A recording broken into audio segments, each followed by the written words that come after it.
Good afternoon, I'm Riza Diaz. This is One News Now. Bishop Broderick Pabilio defends his decision to open churches in NCR despite the government's prohibition on any mass gatherings. In a statement, Pabilio, who serves as Apostolic Administrator of the Manila Archdiocese, says that 10% capacity cannot be considered as mass gathering. He also notes that the Catholic faithful have learned to be compliant or have learned to comply with minimum health protocols as observed in the past year.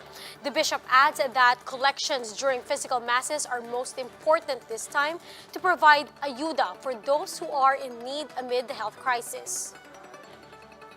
The Health Department and Interior Departments are now in talks about the possible penalties for mayors who defy the vaccine priority list. In an interview with us earlier, Interior Undersecretary Ipimako Densing III barred the list of at least 5 local officials who were issued a show cause order.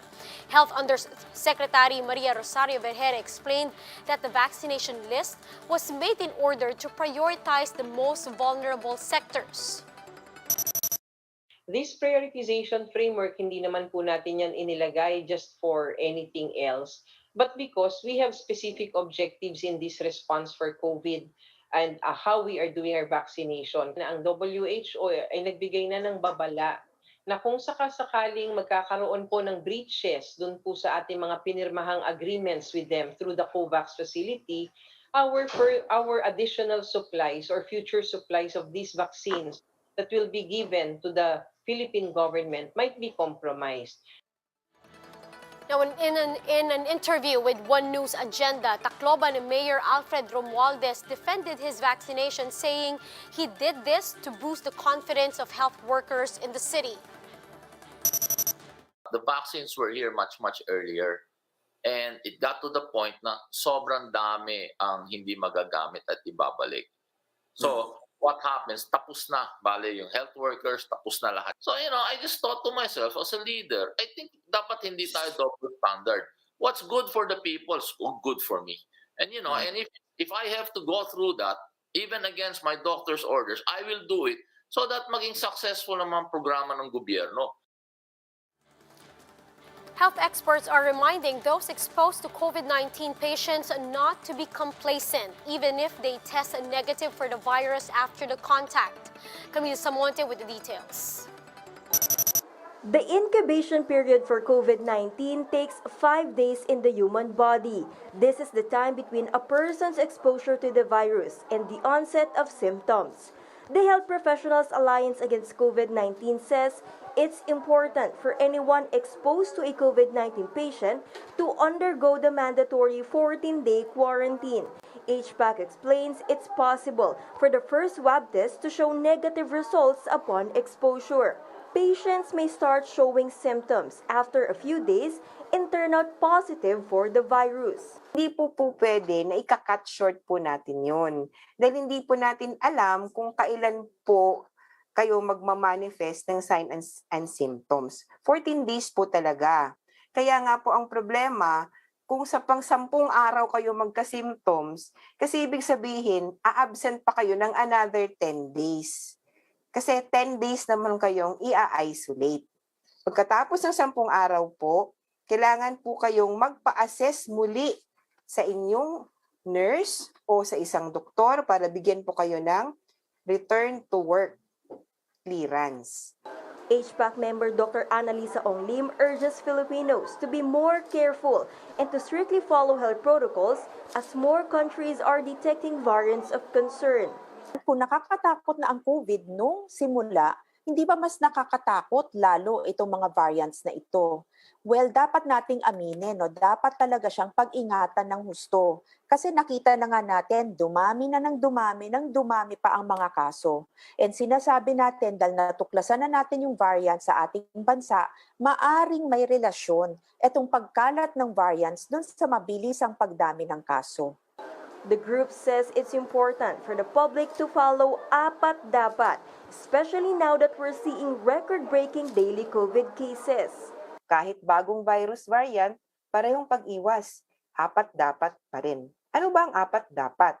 Air circulation and ventilation, physical distancing, pagsuot palagi ng face mask at face shield, at ang oras ng interaction natin sa isa't isa.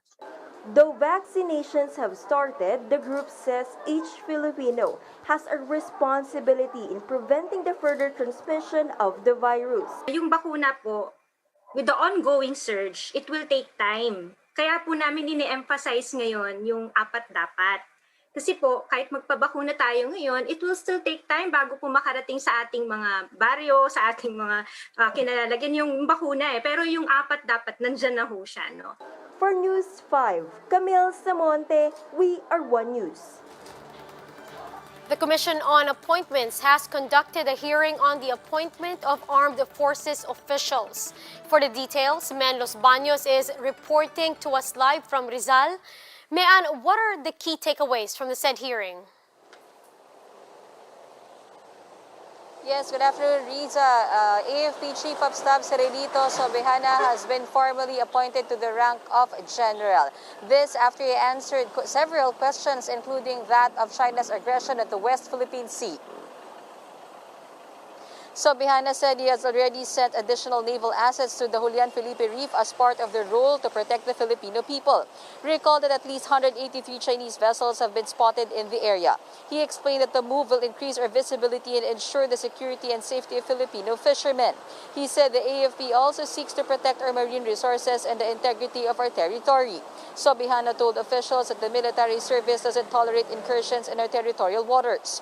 The AFP is now assessing the formation made by the fishing vessels, which according to him appears normal. But Sobejana noted that it may be something else as the number of vessels is substantial compared to the usual. The AFP chief also reported about their initiative to reach out to the defense attaché of China to the Philippines. He said a meeting was conducted earlier today, but he has yet to get a complete report on what transpired. Riza, Sobejana was also asked about his stand on the supposed abrogation of the Visiting Forces Agreement with U.S., to which he said the more allies, the better. However, as professional soldiers, Sobejana said it is within their mandate to obey the wisdom of their commander-in-chief, and that is President Duterte. Riza? Thank you for that update. That's Menlos Baños reporting live from Rizal. Now, here are other stories we're keeping our eyes on. All courts within the NCR Plus bubble will be allowed to operate within 30% capacity until April 16. Municipal and regional trial courts in Metro Manila, Bulacan, Cavite, Laguna, and Rizal will implement a skeleton workforce. FIVOX reports increased seismic activity in the Taal volcano, which is currently recorded over 2,000 volcanic tremors since unrest began last February 13.